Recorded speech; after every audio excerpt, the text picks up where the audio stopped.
नमस्कार, BTV news में स्वागत है आपका। आइए खबरों की शुरुआत करते हैं इस खबर के साथ। जबलपुर रेल मंडल के कटनी सिंगरौली रेलखंड पर नॉन इंटरलॉकिंग कार्य के चलते इस रूट से चलने और सिंगरौली से होकर गुजरने वाली लगभग 8 ट्रेनें 24 फरवरी तक के लिए निरस्त कर दी गई हैं।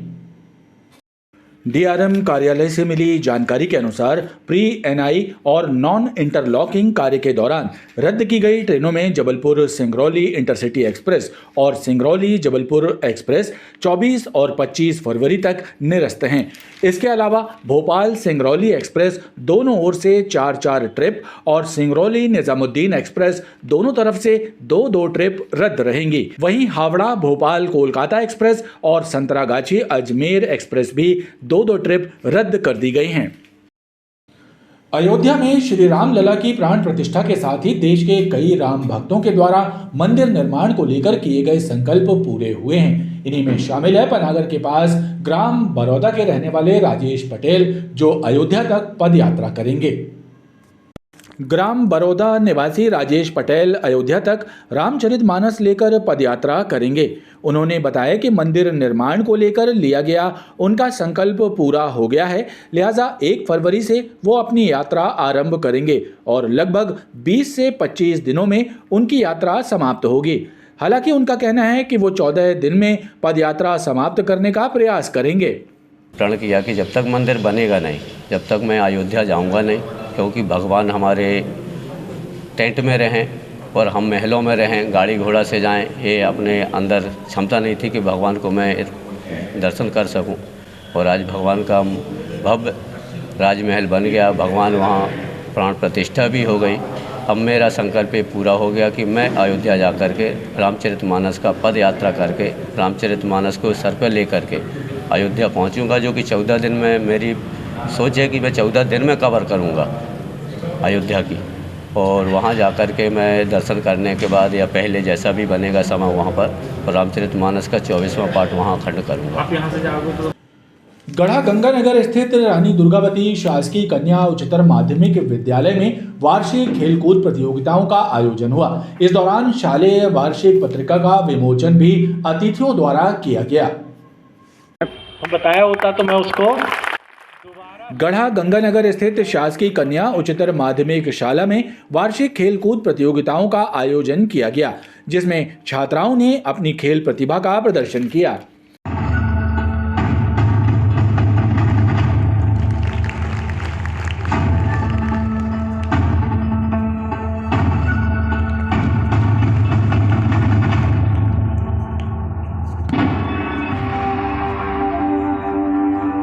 इस मौके पर पुरस्कार वितरण एवं शालेय वार्षिक पत्रिका का विमोचन भी अतिथियों द्वारा किया गया। कार्यक्रम में जिला शिक्षा अधिकारी घनश्याम सोनी विशेष रूप से शामिल रहे।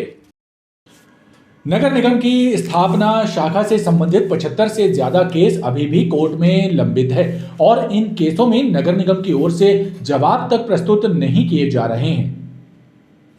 नगर निगम की स्थापना शाखा गफलतबाजी का शिकार है। कोर्ट में लंबित प्रकरणों में नगर निगम की ओर से जवाब तक प्रस्तुत नहीं किए जा रहे हैं। कोर्ट में लंबित प्रकरणों की संख्या अभी भी 75 से ज्यादा बताई जा रही है।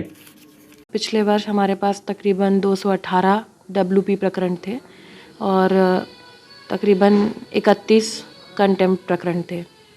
2024 आते तक इनमें कमी हुई है। कंटेम्प्ट हमारा सिर्फ एक ही बचा है और WP प्रकरण हमारे 75 शेष हैं, जिनमें लगातार कार्यवाही चल रही है। जवाब दावे लगाए जा रहे हैं। कोशिश यही है कि इन सभी में जवाब समय सीमा में लगाते हुए कार्यवाही को किया जाए। ऐसे भी कई मामले हैं जिनमें हमारी तरफ से जवाब पेश किया जा चुका है, लेकिन अंतिम निर्णय की आशा में अभी तक वो हमारी पेंडेंसी में शो होते हैं।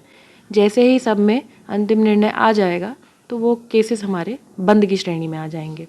हालांकि अधिकारियों का कहना है कि कई प्रकरण समाप्त हो चुके हैं, फिर भी पेंडेंसी दिखाई दे रही है, लिहाजा प्रक्रिया को दुरुस्त करने की कोशिश की जा रही है।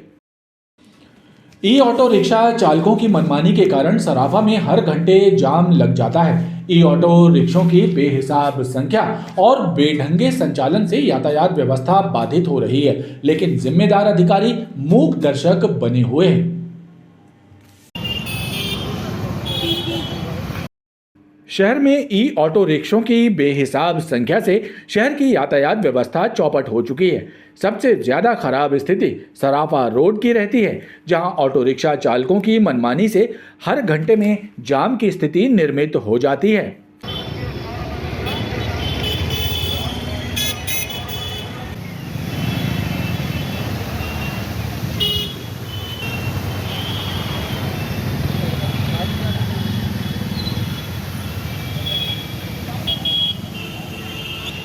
पूरा क्षेत्र परेशान रहता है, लेकिन यातायात पुलिस और परिवहन विभाग के अधिकारी मूक दर्शक बने हुए हैं।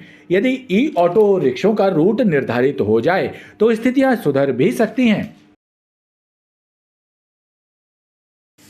मॉडल रोड पर वाहनों की बेतरतीब पार्किंग यातायात व्यवस्था के लिए मुसीबत का सबब बन गई है। आलम यह है कि यहाँ पर अघोषित टैक्सी स्टैंड भी बन गया है, लिहाजा अन्य 4 पहिया वाहनों के चालकों को पार्किंग की दिक्कत होती है। शहर वासियों का कहना है कि सबसे व्यस्ततम मार्गों में शुमार मॉडल रोड पर बेतरतीब से यहाँ वहाँ खड़े वाहनों की वजह से आवागमन बाधित होता है और कई बार ट्रैफिक जाम की भी स्थिति बन जाती है। लिहाजा लोगों ने इस मार्ग पर वाहनों की पार्किंग को व्यवस्थित किए जाने की मांग की है। इतनी महंगी मॉडल रोड है और आम पब्लिक के लिए चलने के लिए है, लेकिन यहाँ पर न सालों 365 दिन ये यहाँ पर पार्किंग लगी रहती है टैक्सी की, कार की, और इसलिए भारी जाम लगता है। इसलिए प्रशासन को, निगम प्रशासन को यहाँ ध्यान देना चाहिए और यहाँ से ट्रैफिक को सही करने के लिए यहाँ ये जितनी भी टैक्सी और कार खड़ी होती हैं, ऑटो खड़े होते हैं, इनको यहाँ से हटाना चाहिए। गोरखपुर निवासी एक व्यापारी ऑनलाइन ठगी का शिकार हो गए। उनके द्वारा इस घटना की शिकायत थाने और एसपी कार्यालय में दी गई है। बताया जा रहा है कि व्हाट्सएप कॉल के जरिए उनसे 7,000 रुपए की ठगी की गई है। गोरखपुर व्यापारी संघ के अध्यक्ष सुधीर सोनकर के साथ ऑनलाइन ठगी की घटना सामने आई है, जिसमें जालसाज ने व्हाट्सएप कॉलिंग के माध्यम से उनके साथ फ्रॉड किया है। इसकी शिकायत सुधीर सोनकर ने गोरखपुर थाने के साथ ही एडिशनल एसपी कमल मौर्य को भी दी है। सुधीर सोनकर के द्वारा एक आवेदन दिया गया है, जिनके द्वारा बताया गया कि मोबाइल पे उसके साथ फ्रॉड हुआ है और उसके 7,000 रुपये निकाल लिए हैं। साइबर सेल को मार्क किया है। साइबर सेल के तहत इसमें हम लोग साइबर सेल के माध्यम से इसमें कार्रवाई किया जाता है। पुलिस एवं साइबर सेल के द्वारा इस मामले में कार्रवाई की जा रही है। आबकारी अमले ने शीतलामाई क्षेत्र के एक बंद घर में दबिश देकर शराब का अवैध जखीरा बरामद किया है। मकान से लगभग 35 पेटी देसी विदेशी शराब जब्त की गई है। आबकारी की टीम द्वारा मकान और आरोपी के संबंध में पतासाजी की जा रही है। शीतलामाई के तमेड़ा मोहल्ला में मुखबिर की सूचना पर आबकारी की टीम ने दबिश देकर एक मकान में रखी अवैध शराब जब्त की है। सहायक आयुक्त आबकारी रविंद्र मानिकपुरी के अनुसार जिस घर में शराब का संग्रह किया गया था उसका ताला तोड़ा गया और अंदर जाकर देखा तो भारी मात्रा में देशी और अंग्रेजी शराब रखी थी, जिसे जब्त कर अज्ञात आरोपी के विरुद्ध प्रकरण कायम किया है। सूचना जो है वो पुख्ता थी, तो इस आधार पर हम लोगों ने यहाँ पर गैस कटर से ताला काटा और अंग्रेजी शराब और देसी शराब की पेटियां अवैध रूप से संग्रहित हमने यहाँ पाई हैं, जिन्हें जब्त किया गया है और विवेचना में लिया गया है प्रकरण। अभी ये पता नहीं चल पाया है कि मकान किसका है। अभी विवेचना के दौरान ये पता चल जाएगा और प्रकरण अभी तो किसी का नाम नहीं है, फिर प्रकरण नामजद दर्ज कर लिया जाएगा। आबकारी विभाग के अनुसार मकान मालिक और शराब के संबंध में पतासाजी की जा रही है। खबरों का ये क्रम लगातार जारी है। आप देखते रहिए BTV न्यूज़।